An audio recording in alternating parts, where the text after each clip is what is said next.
y a quelque temps, on avait quelques problèmes à ce poste-là. Aujourd'hui, ce n'est pas le cas. On a de plus en plus de possibilités, on a de plus en plus de qualité et la concurrence, comme je l'ai dit, sera rude. Maintenant, concernant Edouard, je connais ses qualités, je vais me répéter un petit peu, je sais qui il est, je sais ce qu'il a eu à prouver tout le long de sa carrière et en équipe nationale. Maintenant, il faut analyser en réalité et évaluer d'une manière autocritique en réalité les performances d'Edouard. Souvent, quand on prend un but, la seule chose qu'on regarde, c'est le gardien. Mais en réalité, moi, vous ne m'avez jamais entendu ici pointer du doigt un de mes joueurs. Je parle surtout dans l'ensemble. Je pense que c'est tout un système, c'est tout un comportement quand on prend un but. C'est un état d'esprit qu'il faut changer. Maintenant, c'est vrai, il y a des buts que, tu sais, ce sont des erreurs individuelles. Mais je pourrais analyser surtout les buts qu'il prend. Il y en a, c'est de sa faute, on peut le dire. Mais d'autres aussi, j'ai envie de dire que c'est tout le système défensif qu'il faut critiquer et revoir. Merci. Quand on prend un but, c'est tout le monde. Ce n'est pas seulement que le gardien. Vous savez qu'on ne peut pas garantir un poste de titulaire à aucun joueur.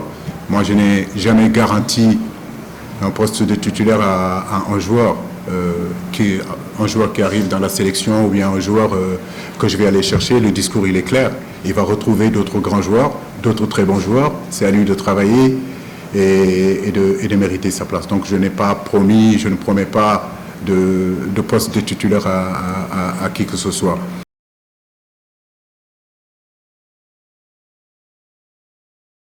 C'est un Sénégalais espagnol. Donc, est-ce qu'il n'est pas plus espagnol que sénégalais? Et vous avez bien dit qu'il joue au Barça. Et vous pensez que les Espagnols vont former un joueur pour nous le vendre, pour nous le laisser? Non. Après, comme j'ai dit, il est jeune. Je crois qu'il faut lui laisser un petit peu le temps d'évoluer, de grandir. Il s'agit quand même de l'équipe nationale A du Sénégal. Vous parlez d'un gamin de 17 ans.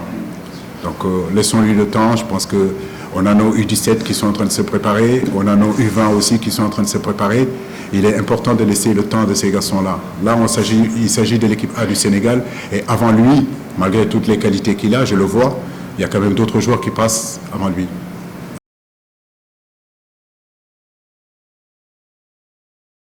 Vous avez vu les 24 équipes qui sont qualifiées de Marème. Donc ça veut dire que ça ne sera pas du tout un tirage facile. Aujourd'hui, quand vous regardez l'évolution du football africain, il n'y a plus de petites équipes. Voilà, toutes les équipes se préparent. Nous respectons tout le monde.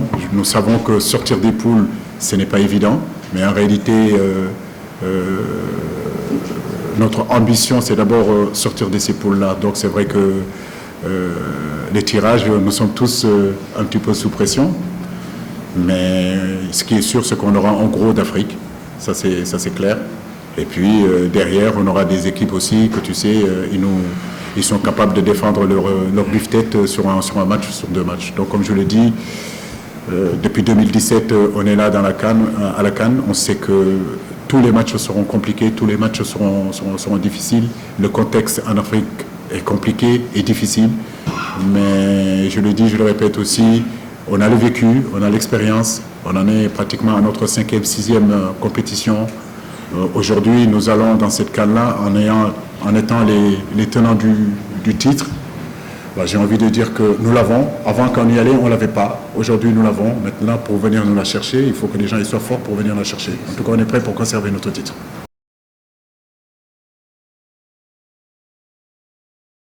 Bien sûr que j'aimerais bien que mon pays organise cette CAN-là, parce que ça fait depuis 1992 que le Sénégal, cette grande nation de football, n'a pas encore organisé une CAN. Et je pense qu'aujourd'hui, avec les infrastructures qui sont en train de germer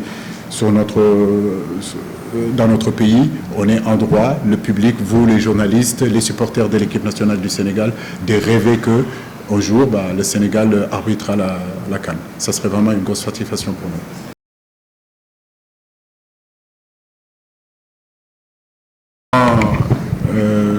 De souligner, vraiment, j'ai suivi leur match.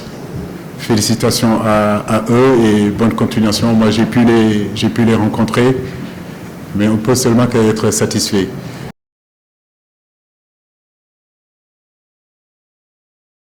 c'est vrai, c'est inquiétant. On est conscient de ça. Notre force, ça a été d'abord notre assise défensive. Je ne parle pas de défenseurs. Comme je dis, c'est important de savoir qu'on est une membre. En réalité, on est ensemble. Et pour bien défendre, ce n'est pas seulement un problème individuel. Ça peut être un problème individuel, mais c'est surtout tout un système défensif où les comportements et les attitudes doivent changer. Notre force, en réalité, à un moment donné, ça a été quand on n'était pas en possession de la balle. Quand on n'était pas en possession de la balle, on était très fort.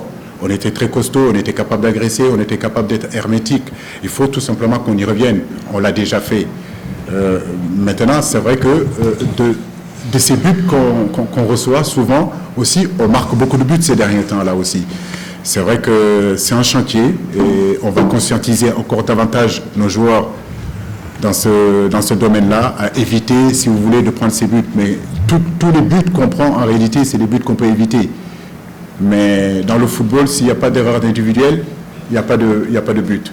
Maintenant, c'est à nous de faire en sorte que ces erreurs individuelles-là, qu'on arrive à les gommer et qu'à un moment donné, qu'on arrive à bien défendre, surtout collectivement. Et c'est une attitude qu'il faut changer, c'est des comportements qu'il faut changer parce qu'ils n'ont pas pu perdre leur qualité en l'espace d'1 an ou bien en l'espace de 2 ans. Donc c'est une mentalité qu'il faut changer et les attitudes. Et ça, on va y travailler.